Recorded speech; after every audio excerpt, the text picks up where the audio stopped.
Hello বন্ধুরা, কেমন আছো সবাই? আশা করছি তোমরা সবাই খুব ভালো আছো। সামনে আসছে 25শে ডিসেম্বর মানে ক্রিসমাস ডে। তাই ক্রিসমাস স্পেশাল প্লাম কেক বা ফ্রুট কেকের রেসিপিটা আজ তোমাদেরকে করে দেখাবো। একদম ডিম ছাড়াই কীভাবে সহজ পদ্ধতিতেই তোমরা বাড়িতে বানিয়ে নিতে পারবো সেটাই তোমাদেরকে করে দেখাবো। তো এবার আমি রেসিপিটা তোমাদেরকে দেখিয়ে দেবো।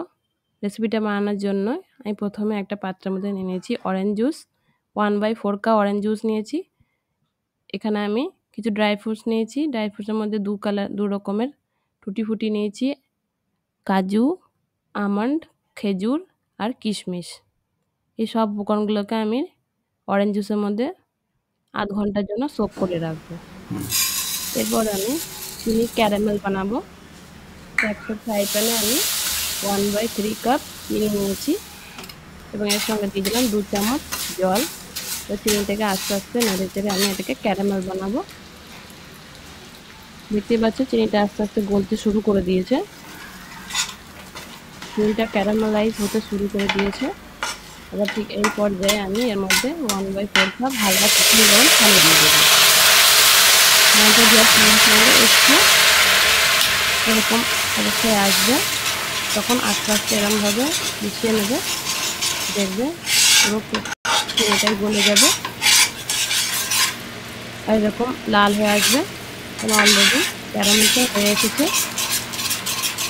এবার একটা পাত্রের মধ্যে ক্যারামেলটাকে নিয়ে নিচ্ছি এবং এটাকে ঠান্ডা করে নেব।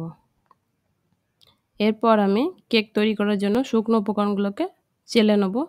প্রথমে আমি নিচ্ছি 1 কাপ ময়দা। ময়দাটাকে ভালোভাবে আমি চেলে নেব।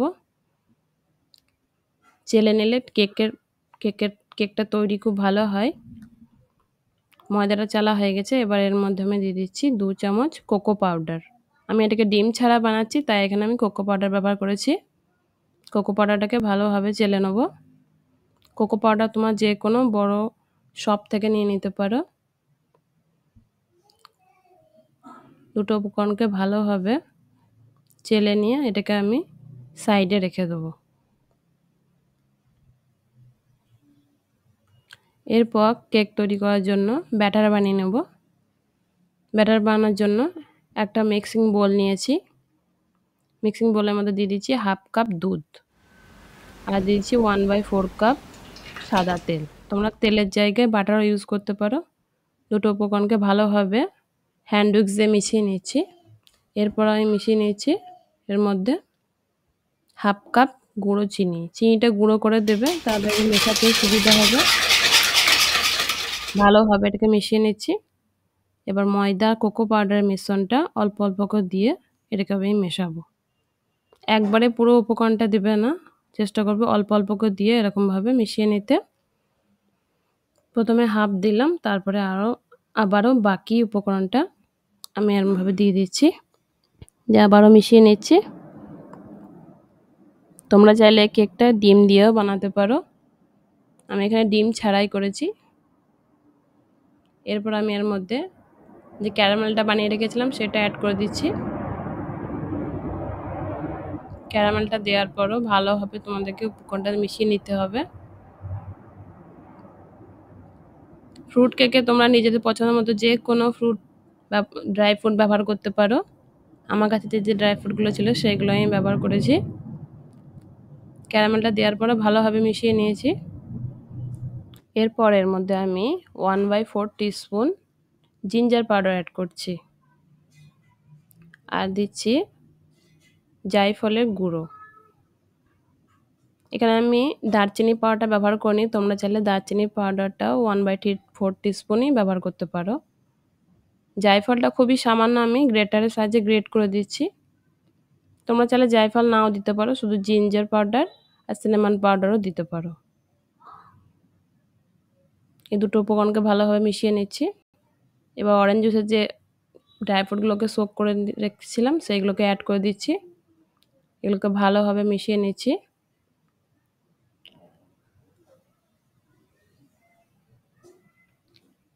এরপরে এর মধ্যে আমি অ্যাড করে দেবো বেকিং পাউডার আর বেকিং সোডা। তো কেক তৈরিতে হচ্ছে সবথেকে ইম্পর্ট্যান্ট এইটাই। বেকিং পাউডার দিচ্ছি আমি 1 টিস্পুন আর হাফ টিস্পুন দিচ্ছি বেকিং সোডা। বেকিং পাউডার আর বেকিং সোডা মেশানোর পরে খুবই হালকাভাবে ব্যাটারের সঙ্গে মেশাবে, খুব জোরে জোরে মেশাবে না, খুবই হালকাভাবে মেশাবে। মেশানোর পর যে কেক টিনটাতে বেক করব সেটাতে একটু তেল দিয়ে অয়েল ব্রাশ করে দিচ্ছি আমি, এবং একটা বাটার পেপার লাগিয়ে দিচ্ছি। তোমরা চাইলে বাটার পেপার নাও লাগাতে পারো, শুধু তেল দিয়ে একটু ময়দা ছিটিয়ে দিতে পারো। বাটার পেপারের উপরে একটু তেল দিয়ে গ্রিস করে দিচ্ছি। এবার আস্তে আস্তে ব্যাটারটা আমি ঢেলে দিচ্ছি। কোকো পাউডার দেওয়ার কারণে কেকের কালারটা খুব সুন্দর আসে, একদম চকলেট ফ্লেভারও একটা আসে। কেকে ব্যাটারটা দেওয়ার পর একটু 2 বার 3 বার ট্যাপ করে দেবে, তাহলে ভিতরে যেন কোনো বাতাস না থাকে। এবার উপর থেকেও কিছু ড্রাই ফ্রুটস আমি মিক্স করে রেখেছিলাম, সেগুলোকে এবার উপর থেকে দিয়ে দিচ্ছি। কেকটাকে বেক করার জন্য আমি আগে থেকে একটা পাত্রকে প্রিহিট করে রেখেছিলাম, দেখতে পাচ্ছ। এবার আস্তে আস্তে ব্যাটারটাকে আমি কেক টিনটাকে ওর মধ্যে দিয়ে দিচ্ছি। এটাকে আমি বেক করেছি টোটাল 30 থেকে 35 মিনিট। টোটাল 30 থেকে 35 মিনিট পর আমি খুলে নিচ্ছি।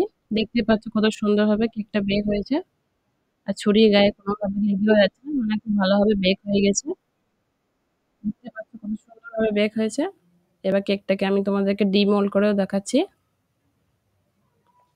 তো দেখতে পেলে এই কেকটা বানানো কত সহজ, তোমরাও খুব সহজ পদ্ধতিতে বাড়িতে এই কেকটা বানিয়ে নিতে পারো।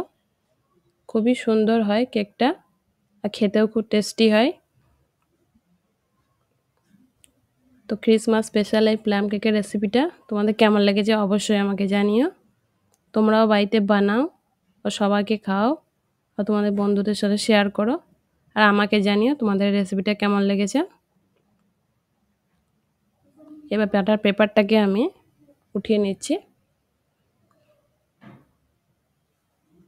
কোকো পাউডার দেওয়ার কারণে এই কালারটা এত সুন্দর এসেছে।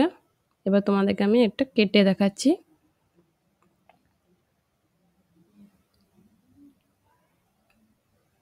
দেখতে পাচ্ছ কত সুন্দর ফ্লাফি হয়েছে, একটুকু কাঁচা নেই। ঠিক মাপ, সঠিক মাপ দিয়ে করবে, তাহলে দেখবে কেকটা খুব সুন্দর হবে, আর বাড়িতেই তৈরি করে নিতে পারে। তো রেসিপিটা কেমন লেগেছে অবশ্যই আমাকে জানিও। তো তোমরা খুব ভালো থেকো, তোমার সঙ্গে দেখা হবে আবার একটা নেক্সট ভিডিওতে।